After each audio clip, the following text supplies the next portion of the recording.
சிவார்ப்பணம். வணக்கம் ஃப்ரெண்ட்ஸ். இன்னைக்கு நம்ம என்ன பார்க்க போறோம் அப்படின்னா, ஆடி மாசம் வருது. ஆடி மாசத்துல வர்ற வெள்ளிக்கிழமைனா ரொம்ப சிறப்பு, அம்மனுக்கு சிறப்பு. அந்த ஆடி வெள்ளிக்கிழமையோட விரதத்தை பத்தி நம்ம பார்க்க போறோம். ஆடி வெள்ளிக்கிழமை விரதம் இருந்து அம்பிகையை வழிபட்டால் இன்பங்கள் அனைத்தும் இல்லம் தேடி வந்து கொண்டே இருக்கும் என்பது நம்பிக்கை. எத்தனை வெள்ளிக்கிழமை வந்தாலும் ஆடி வெள்ளிக்கிழமைக்கு என்று ஒரு தனிப்பெருமை உண்டு. ஆலயங்களில் சந்தனக்காப்பு அலங்காரத்தில் காட்சியளிக்கும் நம்ம அன்னையே திருமேனியை காண பக்தர்கள் கூட்டம் அப்படி அலமோதும். அன்றைய தினம் விரதம் இருந்து அம்பிகையை வழிபட்டால் இன்பங்கள் இல்லம் தேடி வந்து கொண்டே இருக்கும் என்பதுதான் நம்மளோட நம்பிக்கை. எனவேதான் கோடி நன்மை தரும் ஆடி வெள்ளி என்று சொல்வார்கள். அன்று தேடி சென்று வழிபட வேண்டிய ஆலயம் அம்பிகைக்குரிய ஆலயம்தான். அது மட்டுமல்லாம திருமகளையும் வழிபடுவதன் மூலமும் செல்வ நிலை உயரும். 8 வகை லட்சுமிகளையும் இனிய விழா எடுப்பது ஆடி மாதமாகும். கிழமைகளில் சுக்கிரவாரம் என்று அழைக்கப்படுவது வெள்ளிக்கிழமையாகும். துள்ளித் திரியும் சிங்கத்தில் ஏறி பவனி வரும் தூயவளாம் நம்ம அம்பிகையை வெள்ளிக்கிழமை அன்று வழிபட்டால் நல்ல காரியங்கள் இல்லத்தில் நடைபெற வழிவகுக்கும் அப்படிங்கிறது ஐதீகம். ஆடி மாதம் என்பது நம்ம அன்னை பராசக்தி உலக உயர்வுகளை காப்பதற்காக பல வடிவங்களையும் அவதாரங்களையும் எடுத்த மாதம் தான் நம்ம ஆடி மாதம். திருமணமாகாத பெண்கள் திருமணம் வர வேண்டியும், திருமணமான பெண்கள் குழந்தை பாக்கியம் வேண்டியும், கணவனின் ஆயுள் பெருகவும் அம்பிகை வேண்டு வரம் பெறும் காலம் ஆடி மாதம் வெள்ளிக்கிழமை. ஆடி வெள்ளியில் அம்மனை வழிபடுவதால் நம்மை சுற்றி உள்ள தீமைகள் விலகும். ஆரோக்கியம், செல்வம், ஞானம் ஆகியவை நமக்கு கிடைக்கும். ஆடி மாதம் முழுவதுமே அம்மனை வழிபட்டு வேண்டிய வரங்களை பெறுவதற்கு ஏற்ற காலமாகும். இருந்தாலும் ஆடி மாதத்தில் வரும் வெள்ளிக்கிழமை அம்மனை வழிபட மிகவும் உயர்ந்தத காலமாகும். ஆடி மாதத்தில் அம்மனின் பல்வேறு ரூபங்களை வழிபட்டு பயன்பெறலாம். ஆடி முதல் வெள்ளிக்கிழமையில் முப்பெருந்தேவிகர்களையும் சப்த கன்னியர்களையும் குலதெய்வங்களின் இருக்கிற பெண் தெய்வங்களையும் வழிபடுவது ரொம்ப சிறப்பு. முப்பெருந்தேவியர்களின் முதல் தேவியாக இருப்பவர் துர்க்கை. துர்கா தேவி நம்முடைய பக்தர்களை பாதுகாப்பதற்கும் அன்னையாக விளங்கக்கூடியவள். நம்ம காளி தேவியா பாவித்து ஆடி வெள்ளியில் வழிபட வேணும். காளி என்றாலே அழிக்கும் தெய்வம் என்று அனைவருக்கும் தெரியும். அம்பாளின் உக்கிர வடிவமான காளி நம்முடைய துக்கங்களையும் துயரங்களையும் பிரச்சனைகளையும் ஆகியவற்றை அழிக்கும் தெய்வம் ஆவாள். அது மட்டும் அல்லாமல் காளி ஞானத்தின் வடிவமானவள். காளியை தொடர்ந்து வழிபடுவதற்கு உயர்வான ஞானம் கிடைக்கும் அப்படிங்கிறது ஐதீகம். இந்த ஆண்டு ஆடி மாதத்துல 5 வெள்ளிக்கிழமை வருது. 5 வெள்ளிக்கிழமையும் நாம் அம்மன் வழிபாடு பண்ணி நம்ம எல்லா நலன்களும் நம்ம பெறணும்.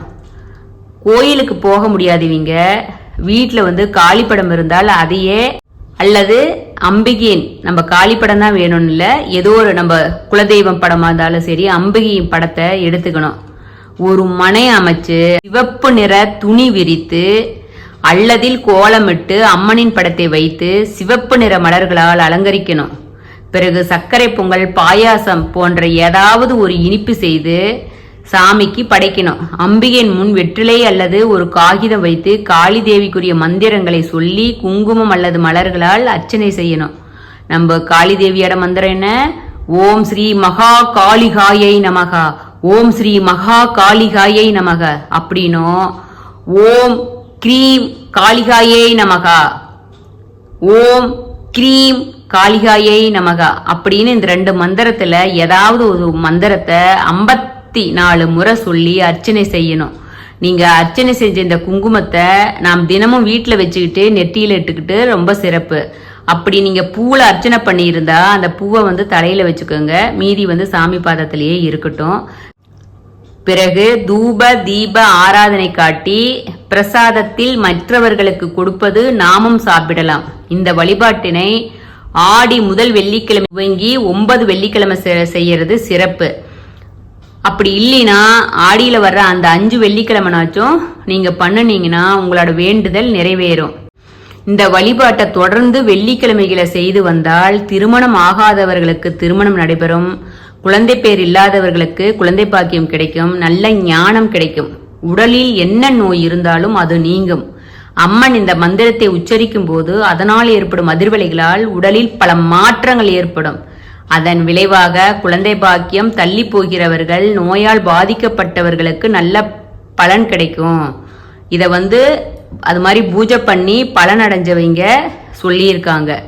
இதே போல அம்மனுக்கு பிடித்த பொருள்களில் ஒன்றான வேப்பிலையால அம்மனுக்கு மாலை கட்டி போடலாம். வேப்பிலையை மட்டும் விரலி மஞ்சள் கிழங்குகளையும் சேர்த்து கட்டி அம்மனுக்கு கோயிலுக்கு சென்று மாலையை அணிவிக்கலாம். அப்படி கோயிலுக்கு போவாதீங்க, உங்க வீட்டில் இருக்கிற அம்மன் சாமிக்கு இப்படி மாலை கட்டி போடுறதுனாலும் சிறப்பு. வேப்பிலைய ஆடினாவே வேப்பிலை அம்மனுக்கு உகந்ததுன்னு தெரியும், வேப்பிலையில அம்மன் வாழ்றாங்கன்னு தெரியும். அந்த வேப்பிலைய வாசக்காலில் செருவி வச்சா அம்மனோட அருளும் கிடைக்கும், நோய் கிருமிகளும் நம்மளை அண்டாது அப்படின்னு சொல்லுவாங்க. அதனால அம்மனின் மனம் குளிந்து நினைத்த காரியத்தை அம்மன் நடத்தி வைப்பாங்க அப்படிங்கிறது ஐதீகம் ஃப்ரெண்ட்ஸ். இப்படியெல்லாம் நம்ம அம்மனை வழிபடலாம். ஆடி மாதத்துல இன்னொன்று என்ன பண்ணணும் அப்படின்னா, புற்றுமண்ணா இருக்கிற அம்மன் கோயிலுக்கு போயிட்டு நாகதேவதையை வழிபடுவது சிறப்பு. புற்றுக்கு பால் தெளித்து வெற்றிலை, பாக்கு, மஞ்சள், பூ ஆகியவற்றை படைத்து பெண்கள் சிறப்பு பூஜை செய்து வழிபடுவார்கள். அப்புறம் ஆடினாவே கூழு அம்மனுக்கு சிறப்பு. கூழ்வாத்தல், வேப்பிலை ஆடை அணிந்து வலம் வருதல், பால் குடம் எடுத்து ஊர்வலம், முளைப்பாரி எடுத்தல், மாவிளக்கு ஏற்றி வழிபாடு செய்தல் என மாதம் முழுவதும் அம்மன் கோயில சிறப்பான பூஜை நடந்துகிட்டே இருக்கும். ஆடி வெள்ளிக்கிழமையில் அன்று முழுவதும் உண்ணா நோன்பு இருப்பது சிறப்பான பலன் தரும். அப்படி விரதம் இருக்க முடியாதவங்க அன்றைய தினம் உப்பு சேர்க்காத உணவு அல்லது பழம், பால் மட்டும் சாப்பிடுவதாலும் விரதம் இருந்த பலனை நம்ம பெறலாம். இரண்டாவது என்னன்னா, ஆடி வெள்ளிக்கிழமை விரதம் இருப்பதால் கிரகதோஷங்கள் வருகின்ற பாதிப்புகள் நீங்கி நற்பலன்கள் ஏற்படும். குடும்பத்தில் இருந்து வந்த பிரச்சனை நீங்கும், அத்துடன் கடன் பிரச்சனை தீர்வதற்கு வழி உண்டாகும். இருக்க நோய்கள் விரைவில் நீங்கி உடல் ஆரோக்கியம் மேம்படும். தகுந்த வேலை கிடைக்காமல் கஷ்டப்படுபவர்களுக்கு விரும்பிய வேலை கிடைக்கும். தொழில் வியாபாரத்தில் எதிரிகளின் தொல்லை நீங்கும், நல்ல லாபம் கிடைக்கும். கணவன் மனைவிக்கிடையே ஏற்பட்ட பிரச்சனைகள் தீர்ந்து ஒற்றுமை அதிகரிக்கும். இந்த ஆடி வெள்ளிக்கிழமை விரதத்தை குறிப்பாக திருமணமான பெண்கள், அவர்களுக்கு மட்டுமல்லாது அவர்களின் குடும்பத்தார் அனைத்து விதமான நன்மையும் கிடைக்கும். இது கடவுளின் இரவு நேரம் என்று புராணங்கள் சொல்லுது. எனவே ஆடி வெள்ளிக்கிழமை மாலை நேரத்தில் அம்பிகையை, ஆதி பராசக்தியை, அகிலாண்டேஸ்வரியை, புவனேஸ்வரியை அலங்கரித்து நம்ம சாமியை வழிபாடு செய்தால் குடும்ப முன்னேற்றம், மாங்கல்ய பாக்கியம், கணவருக்கு தொழில் மேன்மை எல்லாம் கிடைக்கும் அப்படின்னு சொல்லிட்டு பெரியவங்க சொல்றாங்க.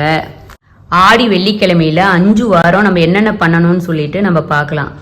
ஃபர்ஸ்ட் வாரம் என்ன பண்ணணும், முப்பெரும் தேவியர்களுக்கும் ஆடி வெள்ளியில் முதல் 3 வாரங்கள் பூ அலங்காரம் பண்ணணும். 4வது வாரம் காய் அலங்காரம் பண்ணணும். 5வது வாரம் பழ அலங்காரம் செய்வான். அப்படி ஆடி செவ்வாய்க்கிழமைகளில் நம்ம வீட்டில் இருக்கிற பெண்கள் எண்ணெய் தேய்த்து மஞ்சள் நீரில் குளித்து அம்மனை நினைத்து விரதம் இருந்து வழிபட்டால் பெண்களின் சகல கஷ்டங்களும் நீங்கிவிடும் என்பார்கள். எல்லா வெள்ளியும் சிறப்பு என்றாலும் ஆடி வெள்ளிக்கிழமைகளில் பெண் குலதெய்வத்தை வணங்குவது அவசியம், மிகவும் சிறப்பு. செவ்வாய்க்கிழமை இதுல பக்கத்துல இருக்கிற அம்மன் கோயிலுக்கோ காளியம்மன் கோயிலுக்கு சென்று நம்ம எலுமிச்சை மாலம் போடுறது ரொம்ப சிறப்பு. ஆடி எல்லா அம்மனுக்கும் விழா எடுக்கிற காலமா இருக்கும். தேர் திருவிழாவிலிருந்து பொங்கல் பண்டிகையில இருந்து இருக்கும். அது போல உங்களுக்கு உங்க ஊர்ல என்ன மாதிரி பண்டிகை இருக்குது அது மாதிரி ஃபாலோ பண்ணுங்க. ரெகுலரா நம்ம ஆடி மாசத்துல வெள்ளிக்கிழமை கூழ் ஊத்துவாங்க, எல்லா கோயிலையும் கூழ் ஊத்துவாங்க. அது நீங்க அது கூழ் ஊத்துலினா கூட அங்க கோயில்ல கூழ் ஊத்தி கொடுப்பாங்க இல்லையா, அதை வாங்கி நீங்க குடிச்சாலும் உங்களுக்கு ரொம்ப சிறப்பு. அம்மனுக்கு படைச்ச கூழை வாங்கி குடிக்கிறது ரொம்ப சிறப்பு. ஆடி மாதத்தில் சிவனுடைய சக்தியை விட அம்மனுடைய சக்தி ஆடி மாதத்தில் அதிகமா இருக்கும். ஆடி மாதத்தில் சிவன் சக்திக்குள் அடக்கமாக்கி விடுகிறார் என்பது ஐதீகம். ஆடி செவ்வாய் வெள்ளிக்கிழமைகளில் பெண் குழந்தைகளை அம்மனாக பாவித்து அவர்களுக்கு ரவிக்கை, தாம்பூலம், வளையல், குங்குமச்சிமில், சீப்பு, கண்ணாடி, மருதாணி, மஞ்சள் வைத்து கொடுத்து சிறப்பிக்கவும். அப்படி சிறப்பிச்சோம்னா அது தேவியின் அருளை நமக்கு பரிபூரணமா பெற்று தரும். இப்படி ஆடி வெள்ளிக்கிழமை தீப வழிபாடு பண்றது ரொம்ப சிறப்பு. நீங்க கோயில்ல கூட்டு பிரார்த்தனையும் பண்ணுவாங்க, அது மாதிரி செஞ்சாலும் சரி. ஆனா வீட்டுல தீபம் ஏற்றி வழிபட்டுட்டு தான் நீங்க கோயில் கூட்டு பிரார்த்தனைக்கும் போகணும். அதனால நீங்க தீப வழிபாடு வீட்டுல தீப வழிபாடு பண்றது சிறப்பு. குத்து விளக்கு ஏற்றி பண்ணாலும் சரி, ஒரு அகல் விளக்கு வச்சு பண்ணீங்கனாலும் சரி, நீங்க வீட்டுல தீப வழிபாடு அது வருஷம் ஃபுல்லா பண்றதும் சிறப்பு. ஆடி வெள்ளினா ரொம்ப சிறப்பு. ஆடி வெள்ளியில தான் நமக்கு வரலட்சுமி நோன்பும் வருது. மகாலட்சுமி சரஸ்வதி சாமியும் கும்பிட்டு நம்ம எல்லா நலன்களும் பெறணும். அதனால நம்ம ஆடி வெள்ளிக்கிழமை சிறப்பா அம்மனை வழிபட்டு நம்ம அம்பிகை பராசக்தியை வழிபட்டு எல்லா நலன்களும் பெற்று நீடூடி வாழணும் அப்படின்னு சொல்லிட்டு நம்ம சிவார்ப்பணம் 61 சேனல் வேண்டிக்கிறோம். சிவார்ப்பணம். வணக்கம் ஃப்ரெண்ட்ஸ்.